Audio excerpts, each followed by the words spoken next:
And just when it seemed like things couldn't get worse, her brother arrived and flipped the whole situation on its head. It had been a long, draining day. Endless emails, back-to-back meetings, and just as she was about to leave, her boss dumped a last-minute project on her desk. All Mia wanted was to make a quick stop, grab a few essentials, and finally kick off her heels. She pulled into the parking lot of Harper's Mart, a quiet little convenience store on the outskirts of Columbus, Ohio. Nothing fancy, just the kind of place you run into when you need something fast. As she shut off the engine, her phone buzzed, a text from Mom. "Sweetheart, don't forget my chamomile tea. Love you." A small smile tugged at her lips. Her mother's reminders always had perfect timing just when Mia was already on her way. She stepped out of the car, rolling her stiff shoulders, and made her way inside. The automatic doors whooshed open, welcoming her with the familiar mix of fresh coffee and lemon-scented floor cleaner. A handful of shoppers wandered the aisles, their carts half full. Behind the counter, a teenage cashier leaned against the register, eyes glued to his phone. Overhead, a security camera blinked red, watching, recording, waiting. Mia moved through the aisles, picking up a few essentials: bread, almond milk, a bottle of sparkling water. She found the chamomile tea her mom loved and dropped it into her basket. Her phone buzzed. "Mom." "Hey, Ma," she answered, wedging the phone between her ear and shoulder as she reached for her wallet. "Hey, sweetheart, you on your way home?" "Almost, just grabbing your tea. You need anything else?" Her mother chuckled. "No, that's all." "You sure? You sound tired." Mia let out a slow breath, adjusting the strap of her laptop bag. "Yeah, just one of those days. I'll be home soon." She walked toward the checkout, still half listening, but slowed her pace as she rummaged through her purse for some cash.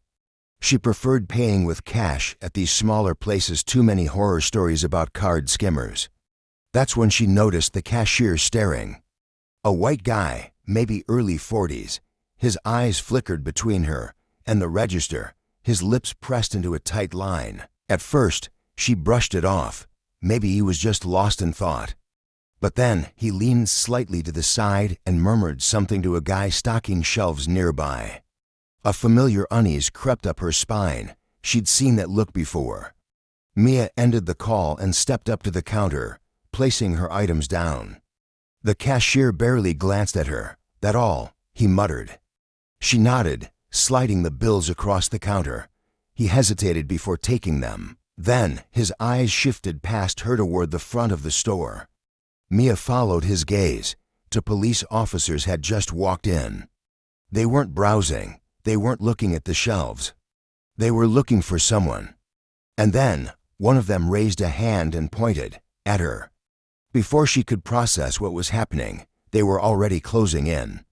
Mia barely had time to register what was happening before the two officers, one stocky with a buzz cut, the other tall and lanky, closed in. "Ma'am, we need to speak with you," the buzz-cut officer said, his tone firm, authoritative. She blinked, confused. "Me? What's going on?" Behind the counter, the cashier shifted uncomfortably, but he didn't meet her eyes. The taller officer adjusted his belt, expression unreadable. "We got a call about a suspicious individual matching your description." Mia's stomach dropped. Suspicious? She glanced around the store. There weren't many people, just an older woman browsing frozen meals and a teenage boy flipping through a magazine near the counter. "What are you talking about?" she asked, keeping her voice steady. "I'm just buying groceries." The buzz-cut officer didn't blink. "Do you have ID on you?" Mia's fingers tightened around her wallet. "For what? What exactly am I being accused of?" The tension in the air thickened. The lanky officer sighed like he was already tired of the conversation. A store employee reported someone acting suspiciously, looking around too much, counting money. Mia let out a sharp, disbelieving laugh. "Are you serious?" "Since when is counting my own money a crime?" Neither officer reacted. Then the cashier finally spoke, his voice quieter than before. She was hesitating in the aisles, looked like she was checking to see if anyone was watching. Mia's head snapped toward him. "I was comparing brands." You really think I came in here to steal tea and almond milk? The buzz-cut officer took a step closer. Ma'am, lower your voice. Her breath caught. She wasn't even yelling. She suddenly felt the weight of every gaze in the store. The teenager had stopped flipping through the magazine. The older woman near the freezer aisle was pretending not to watch. Mia felt that shift in the air. She knew where this was going. Her pulse quickened. She'd seen enough viral videos, enough headlines. She knew that once things escalated, it didn't matter how right she was. Mia swallowed hard, forcing herself to stay calm as she pulled out her ID. Her hands were steady, but her pulse was hammering in her ears. The officer barely glanced at it. Step aside, please, he ordered. We need to ask you some questions. Before she could respond, the taller officer reached out, gripping her wrist.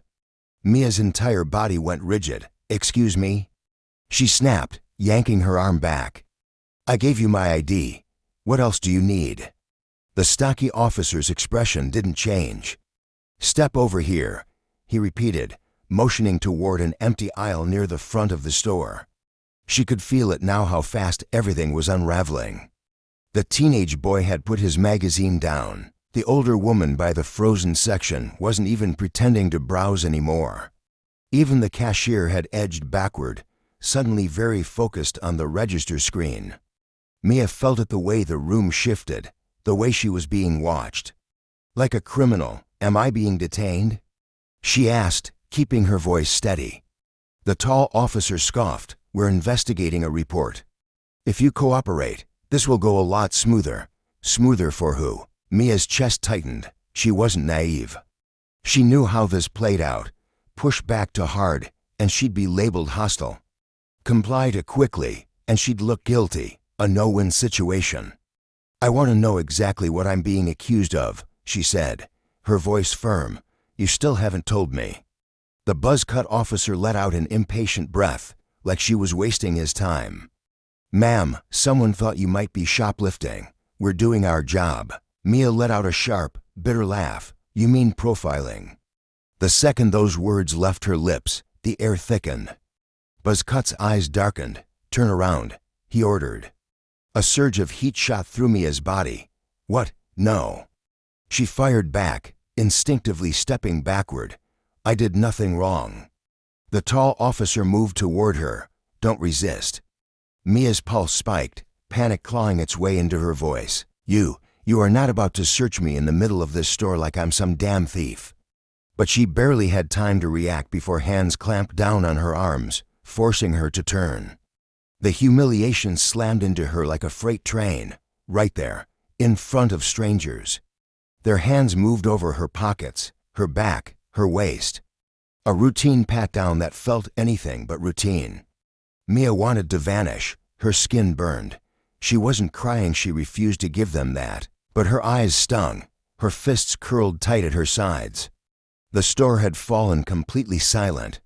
Even the cashier had stopped pretending to work, his fingers frozen over the register, seconds stretched like hours. And then just when she thought this couldn't get any worse, the bell above the door chimed. At first, Mia barely registered it, until she heard the voice. A voice that didn't ask questions, a voice that sliced through the tension like a knife. Let her go, now. The energy in the store shifted instantly. Mia turned her head only slightly, the officer's grip still pinning her in place. But she didn't need to see his face to know who had spoken. Logan. Her older brother stood just inside the entrance, his broad frame filling the doorway. He wasn't yelling, he wasn't making any sudden moves. But the weight of his presence alone was enough to bring everything to a standstill. The officers hesitated. Buzzcut's grip on Mia's arm slackened slightly as he turned toward Logan. Sir, step back. This doesn't concern you. Logan exhaled slowly, a sharp, low chuckle. The kind that said, you must not know who you're talking to. Oh, it concerns me, Logan said, his voice smooth but firm. That's my sister. Mia exhaled shakily, her pulse still hammering. She was furious, humiliated, but now she felt something else, relief. The tall officer shifted, his stance slightly less sure than before. "Sir, we got a report." Logan held up a hand. "I don't care what report you got. What I see is two officers harassing a woman with no probable cause. You searched her, didn't find anything, and instead of letting her go, you're still holding onto her like she's a damn suspect." Buzzcut's jaw clenched, his shoulders squared, trying to regain control. "Sir, lower your voice." Logan didn't even blink. "No, you don't get to violate someone's rights and then dictate the tone of the conversation." The tension in the store thickened like a storm cloud. Mia watched as the officers exchanged a glance. They weren't in control anymore, and they knew it. Logan took a slow step forward, his eyes locked onto them. "Let me ask you something," he said, his voice calm but razor sharp. "Did you check the security cameras before putting your hands on her?" Silence. His gaze flicked to the cashier. "Did you tell them what you actually saw, or did you just assume?" The cashier's lips parted, but no words came out. Logan let out a sharp sigh. "Yeah, that's what I thought." From the back of the store, the manager, a middle-aged man who had been doing a poor job of pretending not to notice, finally shuffled forward, looking uneasy. Officers, maybe we should." Logan's eyes snapped to him. "You should have spoken up before they put their hands on her." The manager swallowed hard. Mia felt it before she saw it, the officers' grips finally loosening. And then, like they could feel the shift in power, the officers took a small step back. No apology, no explanation. Just a quiet, unspoken retreat. Logan took another step forward. "Now, unless you plan to arrest her, which you have no grounds for, you'll need to leave." Buzzcut's jaw flexed. His hand hovered near his belt for just a second. But then, without another word, he turned and strode toward the door. The taller officer lingered for a moment, his pride still stinging, but eventually he followed. Mia stood there, chest rising and falling, still trying to process what had just happened. She should have felt relieved. Instead, she felt drained. Logan exhaled, shaking his head before turning to her. "You okay?" She wanted to say yes, wanted to brush it off like it didn't matter. But the lump in her throat told another story. And for the first time since this nightmare began, she let herself feel it. Mia stayed frozen, her heart still hammering against her ribs. The officers were gone, but the damage had already been done. She could still feel their hands on her, the weight of their suspicion clinging to her skin like something she'd never be able to wash off. The store felt smaller now, tighter, suffocating. Logan's hand rested gently on her shoulder. Not forceful, not demanding, just there. "Mia." His voice was quieter now. "Talk to me." She inhaled sharply, her hands still balled into fists. She started, but her voice wavered more than she wanted it to. "I was just trying to buy some damn tea." Logan's jaw tightened. Mia let out a bitter breath, shaking her head. "I wasn't loud. I wasn't rude. I did everything right, and they still." Her voice cracked, frustration spilling into every word. She didn't need to finish the sentence. Logan already knew. The store was painfully quiet now. The teenager by the magazine rack suddenly found something very interesting to look at. The older woman near the frozen section had already shuffled toward the exit, disappearing as fast as she could. But the cashier was still there. His hands gripped the edge of the counter, his eyes darting between them, like he wasn't sure if he should say something or just let them leave. Logan turned toward him, his expression unreadable. "What's your name?" The man hesitated. Tom." Logan nodded, slow and deliberate. "Tom, tell me something. Did you actually see my sister steal? Or did you just think she looked like someone who would?" Tom swallowed hard. I didn't say she stole anything. She was looking around a lot.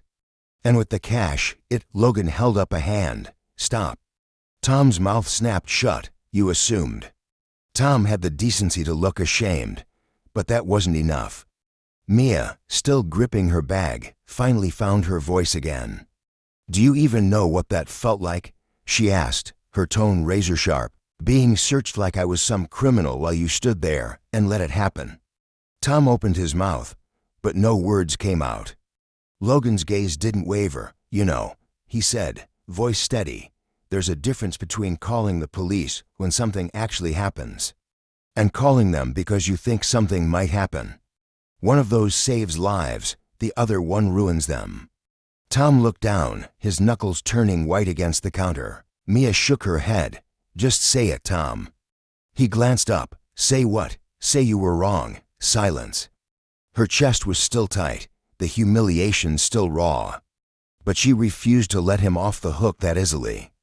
Tom exhaled, dragging a hand down his face. I was wrong. His voice was barely above a whisper. Mia swallowed. It wasn't enough, but it was something. Logan, though he wasn't done, his attention shifted toward the store manager, who had been hovering near the back, pretending to be invisible.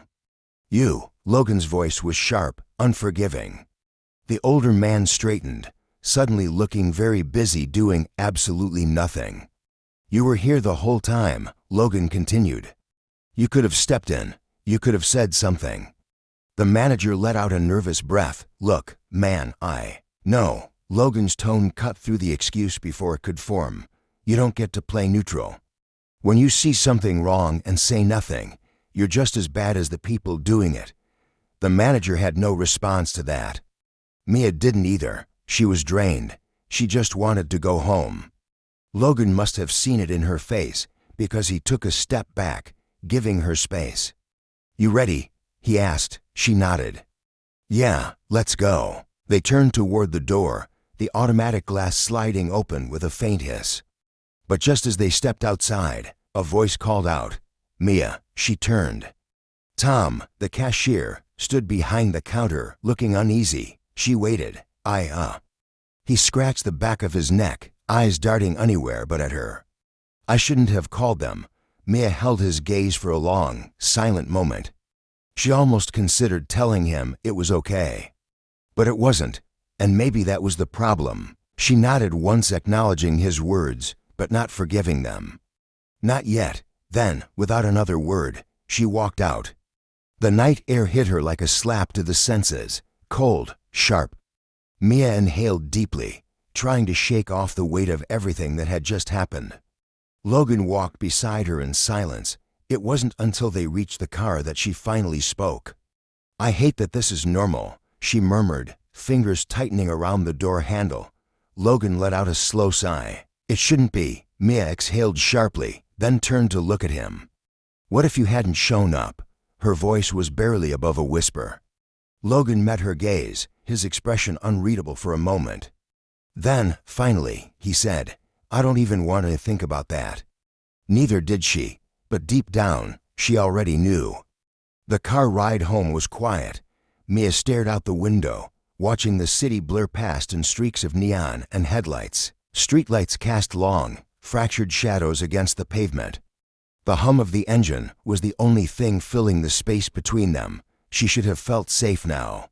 She was out of that store, away from those cops. No longer under the weight of their suspicion, but the feeling didn't leave. It sat in her chest, heavy, unshakable. She replayed it all, how fast it happened, how easily they dismissed her, how her voice hadn't mattered until Logan walked in. That was the part that kept looping in her mind. She shouldn't have needed him there. She shouldn't have needed anyone at all. Logan must have noticed her silence because he finally spoke. Talk to me, Mia, she exhaled, still looking out the window. I did everything right. He didn't interrupt. He just let her talk. I was polite. I gave them my ID. I didn't yell. I didn't fight. And still, she shook her head, laughing bitterly. Still, it wasn't enough. Logan's grip on the steering wheel tightened. I've seen this happen to other people, she continued, her voice quieter now. Watch the videos, read the stories. And I always told myself that if it ever happened to me, I'd handle it the right way. Her voice wavered, but none of that mattered, Logan. They made up their minds the second they saw me. She finally turned to look at him. So tell me, what the hell are we supposed to do? Logan let out a slow breath, thinking. We do what we've always done. Mia scoffed. Which is what? Fight, speak up, hold people accountable. Make them uncomfortable if we have to. She rolled her eyes.